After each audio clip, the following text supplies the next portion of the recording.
ओम या श्री स्वयं सुकृतिनां भवने स्वलक्ष्मी पापात्मनां कृतिदियां हृदये सुबुद्धि श्रद्धा सदां कुलजना प्रभव लज्जा तां त्वां नतास्म परिपालय देवी विश्वं सर्वमंगल मांगल्ये शिवे सर्वार्थ साधिके शरण्ये त्र्यंबके गौरी नारायणी नमोस्तुते।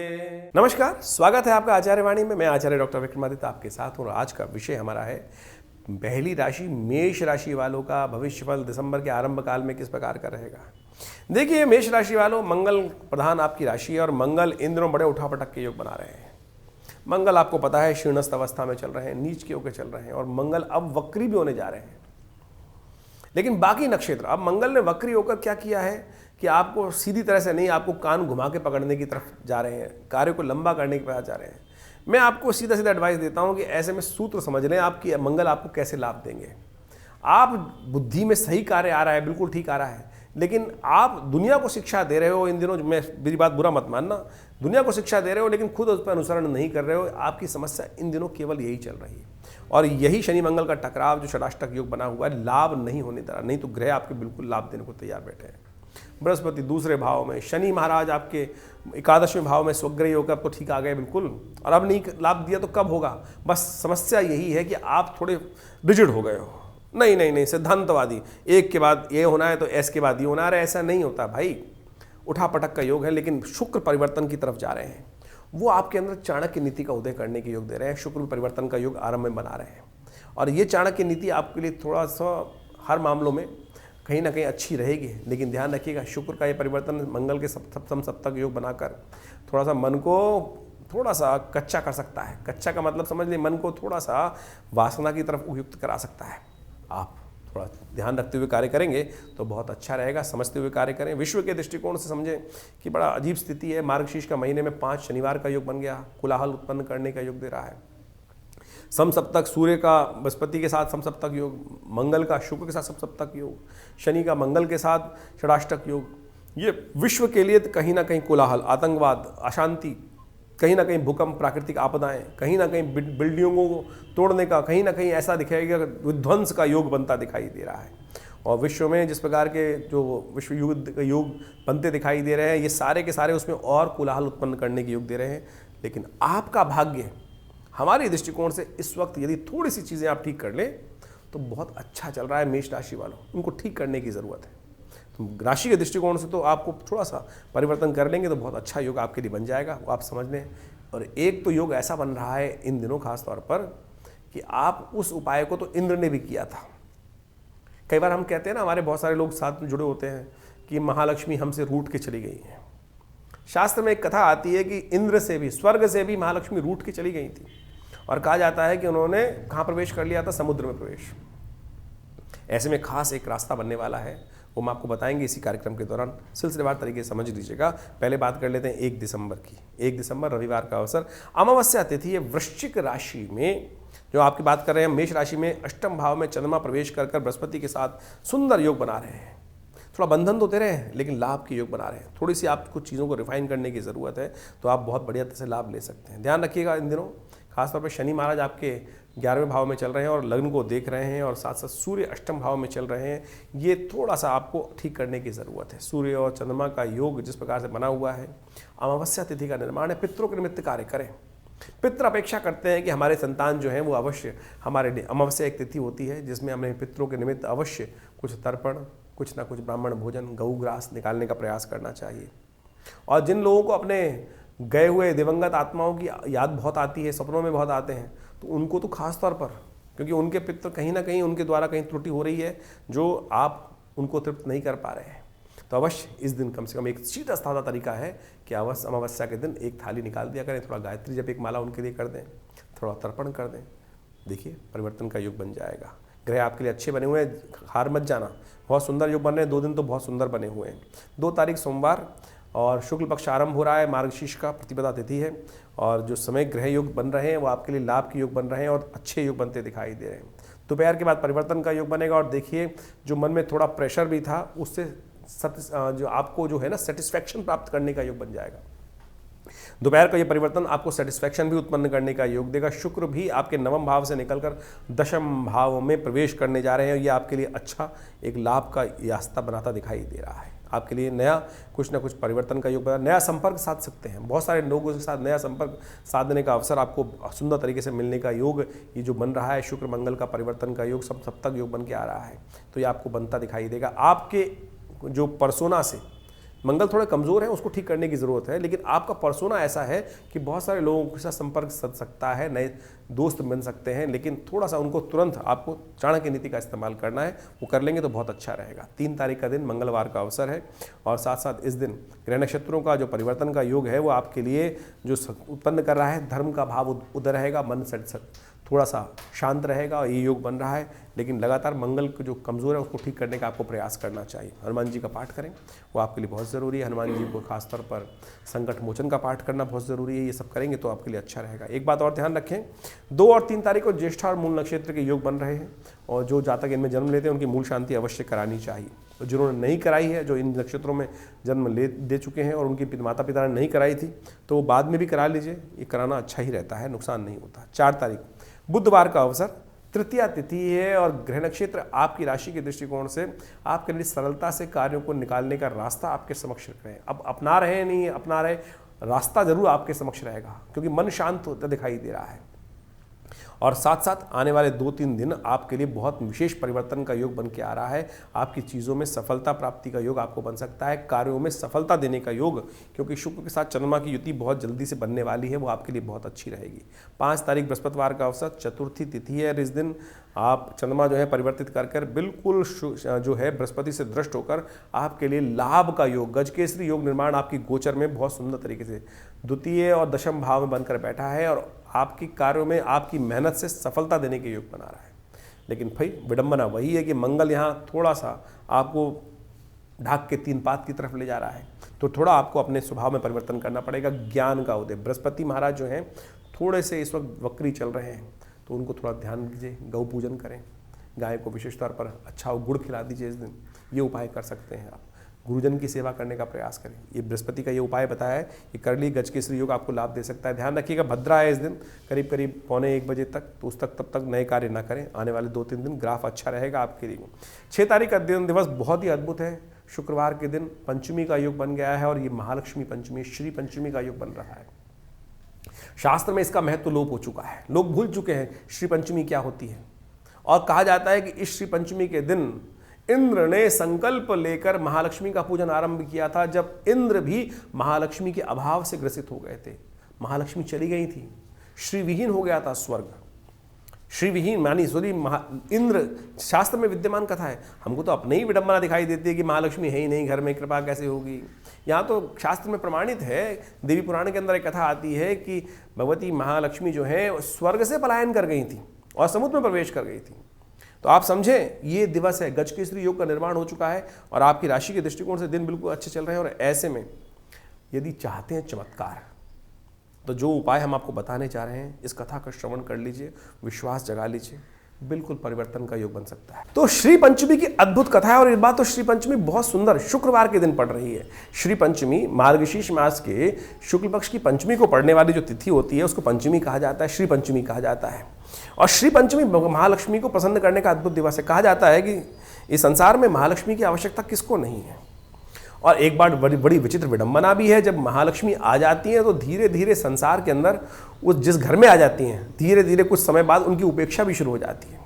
लोग ऐसे हो जाते हैं मदमस्त कि उनको फिर महालक्ष्मी की, पहले जब महालक्ष्मी खाली होती है जेब, तब तो लगता है कि महालक्ष्मी कृपा नहीं कर रही, लक्ष्मी है नहीं, पैसा नहीं है, पैसा नहीं है। और जब पैसा आ जाता है तो क्या होता है कि धर्मयुक्त कार्य भी बहुत सारे होने बंद हो जाते हैं। जो धर्मयुक्त कार्य कर पाए तो बहुत अच्छा है, सोचे अधर्म के कार्य शुरू हो जाते हैं और लोग उदासीन हो जाते हैं। जिस प्रकार से महालक्ष्मी के अभाव, जब बहुत ज़्यादा प्रचुर मात्रा में महालक्ष्मी आ जाती हैं, अच्छी मात्रा में आ जाती हैं, आप सोचें जिसके पास 10 रुपये नहीं तो उसके बाद 10 रुपये आ जाएं, तो फिर वो जब लगातार आने शुरू हो जाए, सोर्स आ जाए, तो फिर उसको लगता है कि भाई इतने तो आ ही रहे हैं, इतने आए। जब किसी को लाखों करोड़ों रुपये आ जाते हैं तो धीरे धीरे क्या होती है, धन के प्रति उपेक्षा शुरू हो जाती है। ये मानव फितरत है। ऐसा ही हुआ भारतीय संस्कृति में, कथा विद्यमान है सनातन के अंदर कि एक बार जब संसार में अंदर प्रचुर मात्रा में महालक्ष्मी संसार में अपनी कृपा बरसा रही थी, देवताओं पर स्वर्ग में भी भगवती महालक्ष्मी का संसार में अद्भुत प्रभाव था। ऐसे में कहा जाता है कि महालक्ष्मी किसी कारण से उदास, जो संसार की उपेक्षा देखकर उपेक्षा होने लगी महालक्ष्मी का, लोग दुराचार गलत कार्यों में फंसने लगे, व्यभिचार करने लगे, गलत करने लगे। भगवती ने देखा कि बड़ी उपेक्षा हो रही है, धन से सुंदर कार्य हो नहीं रहे हैं, तो कहा जाता है महालक्ष्मी स्वर्ग को त्याग कर इस संसार से हटकर श्री सागर, जो सागर के अंदर कहा जाता है प्रवेश कर गई। महालक्ष्मी की कथा मिलती है क्योंकि क्षीर सागर जो विशेष सागर का मंथन हुआ, सागर मंथन, उसमें से महालक्ष्मी निकली थी। कैसे प्रवेश किया उन्होंने स्वयं प्रवेश किया संसार से उदासीन होने के बाद। संसार से उदासीन हो गई कि बिल्कुल आज धन का इतना दुरुपयोग लोग कर रहे हैं। और कहा जाता है कि जब संसार से महालक्ष्मी चली गई, उस समुद्र में प्रवेश कर गई, तो संसार जो था श्री विहीन हो गया, स्वर्ग भी श्री विहीन हो गया, देवता भी त्रस्त हो गए कि अब पैसा महालक्ष्मी कृपा नहीं है। श्री केवल लक्ष्मी नहीं है, श्री ऐश्वर्य भी है, श्री कीर्ति भी है, श्री शांति भी है। महालक्ष्मी जो है वो शांति का भी स्वरूप है, अन्न का भी स्वरूप है, समृद्धि का भी स्वरूप है, मन की शांति का भी स्वरूप है। कई प्रकार से वो जब श्री भगवती जाके समुद्र में प्रवेश कर गई तो सब बड़े त्रस्त हुए, परेशान हुए। कहा जाता है कि ऐसे समय में विशेष तौर पर देवगुरु बृहस्पति जी ने वहाँ इंद्र को कहा कि आप महालक्ष्मी की आराधना करें। कहा जाता है कि इस तिथि से जो मार्गशीर्ष मास के शुक्ल पक्ष की पंचमी से श्री पंचमी के दिवस से संकल्पबद्ध होकर उन्होंने भगवती का सुंदर आराधना करने का कार्य आरंभ किया। और भगवती के सुंदर आराधना के लिए उनके महालक्ष्मी के जो मंत्र हैं शास्त्र में जो अद्भुत रूप से विद्यमान है। एक मंत्र आपको बताता हूं जो देवताओं के द्वारा ही कहा गया है, उनकी स्तुति के अंदर जो देवी सूक्त के अंदर पाठ आता है, या देवी सर्वभूतेषु लक्ष्मी रूपेण संस्था नमस्तस्यै नमस्तस्यै नमस्तस्यै नमो नमः। ये महालक्ष्मी का जो मंत्र है ये देवताओं ने कहा है। देवी विशेष तौर पर दुर्गा सप्तशती यदि आप पढ़ेंगे तो उसके अंदर पंचम अध्याय में देवताओं के द्वारा जब भगवती की स्तुति की गई है तो उसके अंदर ये मंत्र आया है, या देवी सर्वभूतेषु लक्ष्मी रूपेण संस्थिता नमस्तस्यै नमस्तस्यै नमस्तस्यै नमो नमः। और जब देवताओं ने, महाराज इंद्र ने स्वयं प्रार्थना करी तो कहा जाता है कि बसंत पंचमी के दिन भी श्री पंचमी पड़ती है, उस दिन महालक्ष्मी की कृपा का सुंदर योग बना। और उस दिन कई शास्त्रों में ऐसा भी विद्यमान है कि जयंती के रूप में भी श्री पंचमी, लोग बसंत पंचमी को केवल सरस्वती पूजा करके ही निपटा लेते हैं, श्री पंचमी भी है उस दिन। और शास्त्र के अंदर कई कथाओं में विद्यमान है कि महालक्ष्मी का प्राकट्य समुद्र मंथन से जब हुआ वर्षों बाद, तब उसी दिन भगवती ने इस संसार में पुनः आकर महालक्ष्मी का जो सुख था लोगों को प्राप्त होना योग बना। इंद्र भी उसी यज्ञ के प्रताप से, उसी मंत्र के प्रताप से। हमने देखा कि ऐसे में महालक्ष्मी को प्रसन्न करने के लिए ये मंत्र तो हमने बताया है, तो आप अवश्य करने का प्रयास करें। भगवती का एक मंत्र है, सर्वा बाधा विनिर्मुक्तो धनधान्य सुधान्विता मनुष्यो मत प्रसादेन भविष्यति न संशय। ये दुर्गा सप्तशती का स्वयं मंत्र है। भगवती स्वयं कह रही हैं इसके अंदर कि इस मंत्र का जो जप करते हैं, जो मेरा आराधना करते हैं, उनके जीवन में सुख समृद्धि संतान सब प्रकार के धन धान्य का ऐश्वर्य का प्राप्ति निश्चित हो जाती है, इसमें कोई संशय नहीं है। ये स्वयं भगवती के 12वें अध्याय में मुख से कहा गया मंत्र है। हमने ऐसा देखा कि विभिन्न प्रकार की समस्याओं को दूर करने के लिए श्री सूक्त के मंत्र हैं। और यदि आप इस शुभ योग से महालक्ष्मी के इस जो हमने बताया श्री पंचमी का योग जो है, इससे भगवती महालक्ष्मी की आराधना के समय श्री सूक्त का पाठ करते हैं तो अद्भुत मानिए, सत्य मानिए कि भगवती महालक्ष्मी कृपा प्राप्ति के अद्भुत योग बन जाएंगे। या तो घी से, चंदन चूरे से, या खास तौर पर विभिन्न सामग्रियों से, जो भगवती महालक्ष्मी की सामग्री मखाने इत्यादि से, कमल के पुष्पों से, कमल गट्टों से, इन सब सामग्रियों का निर्माण कर कर गूगल इत्यादि को मिलाकर अष्टगंध इत्यादि अगर तगर नागर मोथा बाल छड़छाड़ छबीला इत्यादि सामग्री से युक्त सामग्री से विशेष तौर पर भगवती महालक्ष्मी का यदि यज्ञ किया जाए, जो हमारे यहाँ आरंभ कर रहे हैं हम पूरी तरह से इसी दिन से बड़े अनुष्ठान के रूप में, आप भी इसमें सम्मिलित हो सकते हैं। उसमें श्री सूक्त का विशेष पाठ रहेगा, जो महालक्ष्मी की अद्भुत प्रार्थना है, जो महर्षि भृगु के द्वारा बनाए गए हैं। वो मंत्र इस प्रकार से हैं, मैं कुछ मंत्र आपको सुनाता हूँ। ओम हिरण्यवर्णाम हरणीम सुवर्ण रजत्स्रजाम चंद्राम हिरण्यमयीं लक्ष्मीं जातवेदो मावह ताम आव जातवेदो लक्ष्मीं मनभगामिनीं यस्यां हिरण्यं विन्देयं गामश्वं पुरुषानहम् अश्वपूर्वां रतमध्याम् अस्तिनाद प्रमोदनीं शं देवीं उपवै श्रीमादेवी दुखदाम। ये अद्भुत मंत्र है। महालक्ष्मी के 16 मंत्रों में से 3 मंत्र मंत्र मैंने आपके समक्ष यहाँ उपस्थित किए हमने।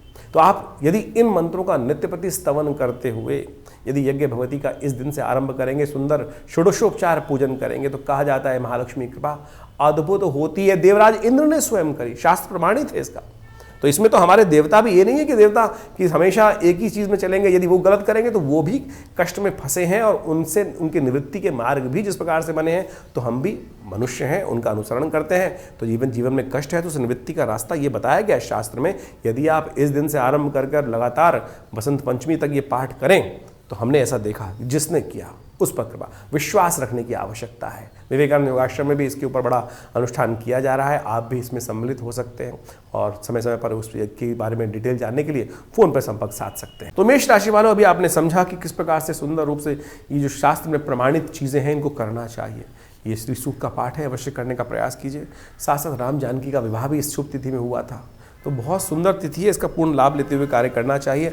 आपके लिए सुंदर योग बना हुआ है, ग्रह योग आपके लिए अनुकूल है, बस थोड़ा सा नेगेटिव भाव से हटिएगा तो आपके लिए अच्छा रहेगा। 7 तारीख का दिन शनिवार है और साथ साथ षष्ठी तिथि विद्यमान है और महत्वपूर्ण परिवर्तन का योग बन रहा है। इस दिन ग्रह नक्षत्र परिवर्तन का योग बना रहे हैं, आपके लिए अच्छे हैं, लेकिन मंगल महाराज जो हैं वो परिवर्तन का जो योग बना रहे हैं वो विशेष तौर पर ध्यान रखने की ज़रूरत है।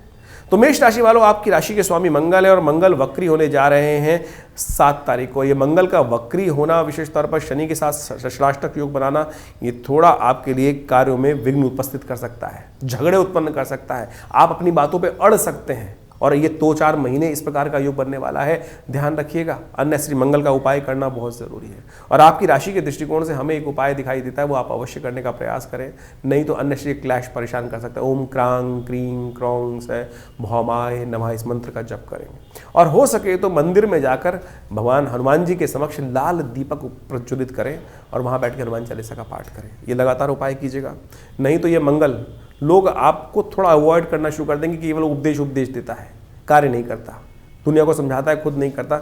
ये लोग आपको बात सुननी पड़ सकती है। लाभ के योग चल रहे हैं और उसको आप इतना सुंदर शनि महाराज परिवर्तन करके लाभ दिए हैं, तो थोड़ा सा अपने आप को थोड़ा कम बोले और कार्य ज़्यादा करें, ये सबसे ज़्यादा बढ़िया करेंगे, आपके लिए अच्छा रहेगा।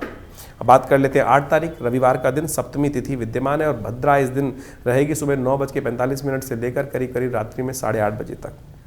ग्रह नक्षत्र शनि के साथ जो चंद्रमा विराजमान हुए हैं आपके लाभ वाले भाव में, वो लाभ देने को बिल्कुल तैयार बैठे हैं, तो आप उस क्षेत्र में कार्य करके सुंदर योग ले सकते हैं। सूर्य इन दिनों आपके नेगेटिव चल रहे हैं, बंधन युक्त योग बना रखे हैं, मित्र सप्तमी है, रविवार का अवसर है, कोशिश करें उसको दोष को भी ठीक करने का प्रयास करें। घी दान करना आपके लिए सबसे श्रेष्ठ रहेगा, इस दिन घी दान इत्यादि करें, वो आपके लिए लाभ के योग बनाएगा। गुड़ और घी का दान करना आपके लिए बड़ा श्रेष्ठ है। 9 तारीख का दिन सोमवार का अवसर है, अष्टमी और नौमी तिथि का योग है। नौमी तिथि क्षय हो रही है दिल्ली के पंचांग के अनुसार से, लेकिन ग्रह नक्षत्र परिवर्तन की तरफ जो योग बन रहा है ये कहीं ना कहीं आपके नुकसान को बढ़ा सकता है, कहीं ना कहीं अननेसेसरी के झगड़े बढ़ा सकता है, ध्यान रखते हुए कार्य करें। नंदिनी नवमी है, भगवती दुर्गा की उपासना करने का अवसर है, गाय के निमित्त हरा चारा इत्यादि दान करने का प्रयास करें, ये अच्छा रहेगा आपके लिए। हम कई बार गऊ के संबंध में जो उपाय बताते हैं, बहुत सारे लोग लिख के भेजते हैं हमें, या आप प्राचीन उपाय बताते हैं। अरे भैया, उपाय तो वही रहेंगे, अब मैं समय के अनुसार से उपाय तो बदल नहीं सकते हैं। गाय है पूजनीय तो पूजनीय रहेगी। वो कहते हैं शहर में गाय नहीं मिलती, तो बहुत सारी ऑर्गेनाइजेशन हैं जो गाय के लिए काम कर रही हैं, उनमें हेल्प कर दीजिए आप, और ऐसा भी करके आप लाभ ले सकते हैं। आश्रम है बहुत सारे जिनमें गाय सेवा की जाती है, उनमें अपना सहयोग भेज दीजिए, बिल्कुल रास्ता बनेगा, जहाँ चाहा वहाँ रहा। तो दिमाग को खोलने का आपको प्रयास करना चाहिए।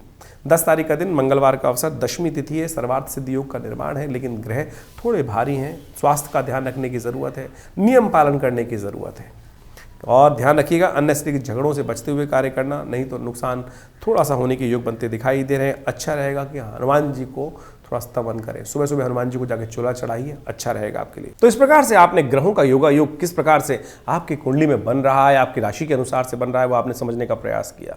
दिन पर दिन ग्रहों की परिस्थिति जो बदलती है, ग्रहों की स्थिति जो बदलती है, नक्षत्रों पे उनका योगा योग जिस प्रकार का बनता है और साथ साथ आपस में ग्रहों का परस्पर योग जो बनता है, उसके कारण से, उसके अनुसार से हमारे जीवन में उसका प्रभाव उत्पन्न होता है। इस दौरान दिसंबर के आरंभ काल के अंदर जिस प्रकार का ग्रह योग बन रहा है, दो प्रकार के समसप्तक योग बन रहे हैं। सूर्य और बृहस्पति आपस में एक दूसरे के समक्ष समसप्तक योग बना रहे हैं, साथ साथ बीच में जब शुक्र परिवर्तित हुए तो मंगल और शुक्र का भी समसप्तक योग बनकर तैयार हो गया। ये कहीं ना कहीं संसार में उठापटक करने के योग बनाता है। कहा जाता है कि मंगल और शुक्र जब आपस में किसी न किसी प्रकार का संबंध बनाएं या समसप्तक हो जाएं एक दूसरे से, तो कई प्रकार के विध्वंस भी संसार में उत्पन्न होने के योग बन जाते हैं। भूकंप इत्यादि, प्राकृतिक आपदाएं इत्यादि भी बनने के योग बन जाते हैं। और साथ साथ युद्ध की स्थिति आप देख ही रहे हैं किस प्रकार से भयावह स्थिति में आगे बढ़ती चली जा रही है। यदि ग्रहों की ओवरऑल दृष्टि को देखते हुए हम समझने का प्रयास करें तो 12 दिसंबर के आसपास बुध भी जो विशेष तौर पर है वो उदय होने के योग बना रहे हैं, और इसके कारण से विश्व में कई प्रकार के और उत्पात भी आरंभ होते दिखाई दे रहे हैं। देखिए इस प्रकार से, और मार्गशीर्ष का महीना चल रहा है। मार्गशीर्ष के महीने 5 शनिवार का योग भी बन गया, जो विश्व में तनाव को ही उत्पन्न करने के योग देता है। विश्व में विश्व युद्ध के हालात कहीं ना कहीं बनते दिखाई दे रहे हैं। बहुत सारी गणनाओं के अनुसार से कई लोगों ने प्रेडिक्शन भी किया है कि दिसंबर के मध्यकाल के आगे जाकर विश्व में जिस प्रकार की मंगल शनि का टकराव, देखिए ग्रहों को योगायोग समझना चाहिए। ये कहीं ना कहीं आतंकवाद को बढ़ाता है, कहीं ना कहीं आपस के अंतर्द्वंद को उत्पन्न करने की स्थिति को उत्पन्न करता है। साथ साथ मार्केट के रुख को भी हमें समझने का प्रयास करना चाहिए। अभी हमने कुछ दिन पहले प्रेडिक्शन किया था कि जब ग्रहों की स्थिति बदलेगी तो मार्केट का रुख कहीं ना कहीं गिर सकता है, और अभी हमने देखने को भी मिला। तो ऐसा ही योग अभी आने वाले समय में ग्रह योग का बनता दिखाई दे रहा है। तो आपकी राशि के अनुसार से आपको समझना चाहिए। देखिए राशि के विश्व के दृष्टिकोण से हम समझाते हैं, राशि के दृष्टिकोण से आपको दिखाने का प्रयास करते हैं, तो 12 भाग में बांट देते हैं। लेकिन अच्छा यह है कि पूरी तरह से ग्रहों को विवेचना के साथ समझने का प्रयास किया जाए, और ग्रह दृष्टिकोण से बहुत सारे अद्भुत योग भी बनते रहते हैं। ऐसा नहीं है कि विश्व में जब ग्रह स्थिति खराब चल रही हो तो सबका ही नुकसान होगा या सबका ही कहीं ना कहीं लाभ की अच्छे योग बनेंगे, सबके लाभ के योग बन जाएंगे। वो सारी परिस्थिति बनती है व्यक्ति कहाँ कौन से कर्म किस प्रकार से करके आया है। अवश्य में वो भोक्तव्यम कृतम कर्म शुभाशुभम, जो शास्त्र में सूत्र समझाया गया है उसको हमें समझना चाहिए। इस दौरान कई प्रकार के सुंदर योग बनते हैं, और उन सबको लाभ लेने के लिए हमें पुण्यों को बढ़ाने का प्रयास करना चाहिए। जितने बढ़िया हमारे जीवन में पुण्य होंगे ना, उतने ज़्यादा जीवन में आगे बढ़ने के योग बन जाएंगे। और कष्ट का समय आएगा तो वो पुण्य कहीं ना कहीं हमारी रक्षा करने, कहीं पुरानी कहावत है दिया लिया काम आ जाता है, पुण्य किया हुआ कहीं ना कहीं काम आ जाता है। जब विकट स्थिति उत्पन्न होती है तो बहुत सारे लोग कष्ट में फंस जाते हैं, लेकिन कुछ लोग उनसे बाहर निकल के आ जाते हैं। कारण है केवल पुण्य। इसलिए यथासंभव जितना हो सके हमें अपने भी मनोमस्तिष्क से शुभ की तरफ, पुण्य कार्य कर्म की तरफ अपने आप को लगाने का प्रयास करना चाहिए। अब एक बात समझें, आपकी जीवन में कैसे समझें कि पुण्य है। एक आप कोई ऐसा टैंक तो है नहीं जैसे गाड़ी के अंदर मीटर लगा होता है कि फ्यूल कितना है आपकी गाड़ी के अंदर। तो यदि हम जीवन में कैसे समझें कि हमारे पुण्य बढ़ रहे हैं या कष्ट या कहीं ना कहीं पुण्यों का अकाउंट कम हो रहा है। जब जीवन में जो आनंद है, सुख है, वो कहीं ना कहीं कम होने लगे, तब समझ लेना चाहिए कि कहीं ना कहीं पुण्यों का अकाउंट कम होता चला जा रहा है। देखिए पुण्य बढ़ते भी बहुत तेज हैं और घटते भी बहुत जल्दी से हैं, तो इस बात का ध्यान रखना चाहिए। हमें एक छोटी छोटी एक चींटी को भी मारा तो उसका भी कहीं ना कहीं जो पाप कृत्य है वो आपके अकाउंट में ऐड हो जाता है। तो वो प्रकृति है, कहीं भी छोटी सी छोटी घटना बड़ी सी बड़ी घटना को कहीं किसी के साथ कोई राग द्वेष नहीं रखती, बैलेंस होकर चलती है। तो इसलिए कोशिश करें जब मन में शुभ करने का आया तो तत्काल ही कर देना चाहिए शुभ कार्य। कई बुरा करने का सोच रहे हैं तो उस पर विचार करने का प्रयास करना चाहिए। तो इसलिए हमारी भारतीय संस्कृति में जितने उत्सव समय समय पर मंगलवार, सोमवार, शनिवार, रविवार, ये सब उपाय, उसके बाद हर तिथि से लेकर अमावस्या, पूर्णिमा, अष्टमी, नवमी, चतुर्दशी, प्रतिपदा, पंचमी, ये सब प्रकार के योग जो आते हैं ना, वो सब पुण्यों को कहीं ना कहीं कथा के साथ उन पुण्यों को जगाने का रास्ता हमारे शास्त्रों में बताया गया। जैसे हमने आज के इस कार्यक्रम के अंदर आपको बताया कि श्री पंचमी का सुंदर योग बन रहा है। श्री पंचमी विशेष तौर पर भगवती महालक्ष्मी को प्रसन्न करने के लिए योग बनती है। कहा जाता है कि देवताओं की, जैसे कथा आपने सुनी कि देवताओं के जीवन में भी कष्ट आ गया, भगवती महालक्ष्मी उनको त्याग कर समुद्र में प्रवेश कर गई। और जब मार्गशीर्ष के महीने में देवताओं ने देखा कि हम श्री विहीन हो चुके हैं, तब देवता इंद्र ने स्वयं भगवती महालक्ष्मी का यज्ञ किया, व्रत किया। और मार्गशीर्ष से आरंभ होकर जब तक वो बसंत पंचमी तक यज्ञ चल के भगवती बसंत पंचमी के दिन भगवती का सुंदर जिस प्रकार से उनका लाभ मिला, जीवन में कष्ट दूर होने के योग बने। तो ऐसा कहा जाता है कि अवश्य कहीं भी जो कर्म है, कर्म प्रधान विश्व रचि राखा। चाहे देवता है, चाहे पुण्य है, चाहे कोई भी कर्म प्रधान है। इसलिए कष्टों को निवृत्त करने के लिए, कष्ट से दुखी होने की जरूरत नहीं है, कष्ट से निवृत्ति के लिए शुभ कर्म करने की जरूरत है। चाहे वो प्रैक्टिकल कर लीजिए, जैसे आप मेहनत करते हैं, या वो परमात्मा की आराधना कर लीजिए, मंत्र जप कर लीजिए, या विभिन्न उपाय जो लोग अंगूठी पहनते हैं, कई प्रकार की और चीज़ भी बताते हैं, वो सब कहीं ना कहीं उपाय हैं, लेकिन सत्य होना चाहिए, सही रूप में होना चाहिए।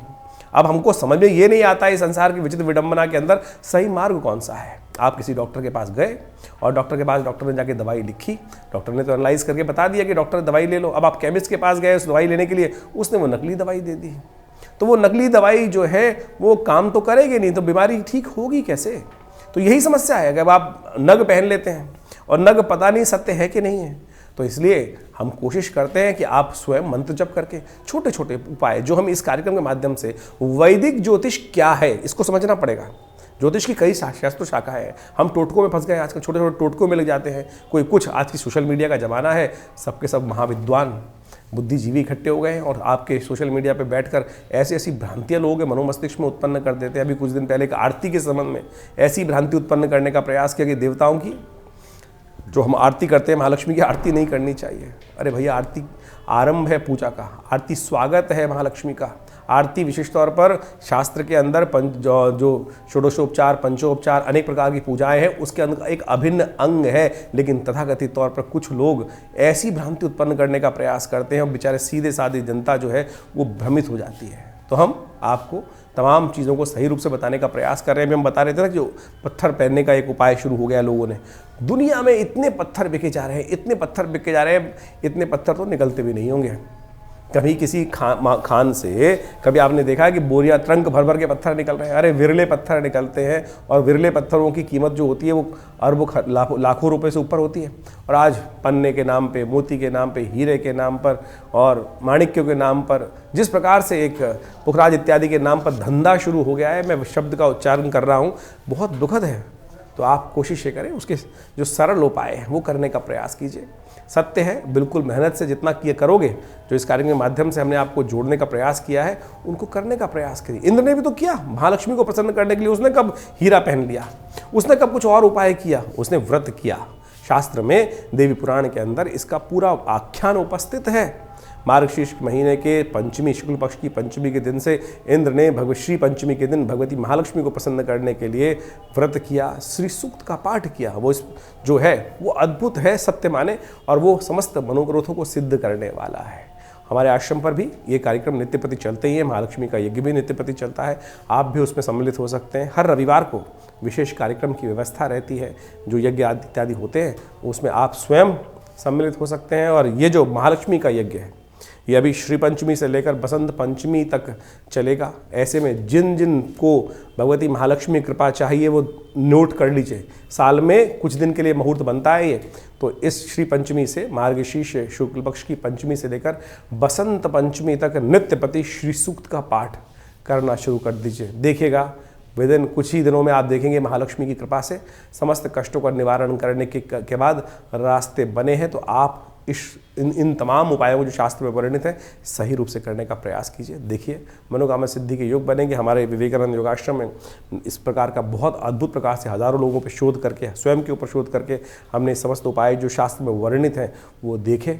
कृपा होती है, कष्ट दूर होते हैं, तो इन सबको करने का आप प्रयास करना चाहिए। जो भी आपके मन में प्रश्न चल रहे हो चिंता ना करें, हमने इस कार्यक्रम के माध्यम से बहुत सारी व्यवस्थाएं करी हैं। वैसे तो रविवार को हम स्वयं मिलते हैं विवेकानंद योगाश्रम दिल्ली में, खुद जमुना पार में जो आश्रम है विवेकानंद योगाश्रम में, यज्ञ के बाद हम बैठते हैं वहीं पर। आप जो भी प्रश्न करेंगे उनके निदान अवश्य, जो मानसिक मन में जो प्रश्न चल रहे हैं उनको निदान आप बिल्कुल निःशुल्क प्राप्त कर सकते हैं, बिल्कुल निःशुल्क। रविवार के दिन एक व्यवस्था है, लेकिन उसके बाद यदि चाहते हैं तो फिर अपॉइंटमेंट्स होती हैं, वो अपॉइंटमेंट लेकर आप मिल सकते हैं। एक और भ्रांति लोगों में चल रही है, बहुत सारे लोगों का हमारे पास कई बार फ़ोन आता है कि किसी व्यक्ति से उनकी बात हुई और उसने मेरे नाम से, हमारे नाम से आपसे बात करने का प्रयास किया, या किसी प्रकार का कोई शुल्क, हमारी अपॉइंटमेंट फ़ीस जरूर होती है, वो आप अपॉइंटमेंट फ़ीस हमारे जो नंबर्स आपके सामने स्क्रीन पे चल रहे हैं उन्हीं पर बात करके ले सकते हैं। लेकिन इसके अलावा यदि कोई हमसे, हमारे नाम से आपसे बात कर रहा है तो हम उसकी जिम्मेदारी नहीं ले सकते हैं। तो इसलिए इतना आपको ध्यान रखना पड़ेगा। बहुत सारे लोग आज समाज में हैं जो कई प्रकार से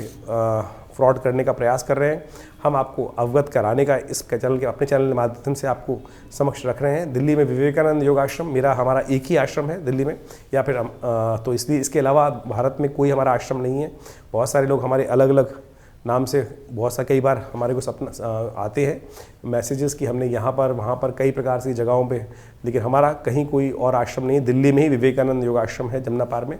आप किसी भी समस्या का निदान चाहें तो आश्रम पर आकर स्वयं मिल सकते हैं, और हमारे आश्रम की तरफ से कोई शुल्क किसी प्रकार का, हाँ कंसल्टेंसी शुल्क जरूर होता है, क्योंकि जन्मपत्री इत्यादि जो दिखनी है उसका शुल्क आश्रम की तरफ से रखा गया है। वो आप इन फ़ोन नंबर्स पे मांग कर आप व्यवस्था समझ सकते हैं, और सादर विभिन्न कार्यक्रमों में आश्रम में आप आमंत्रित हैं। आइए विवेकानंद योगाश्रम में यज्ञ में भाग लें, माँ भगवती का सुंदर दर्शन करें।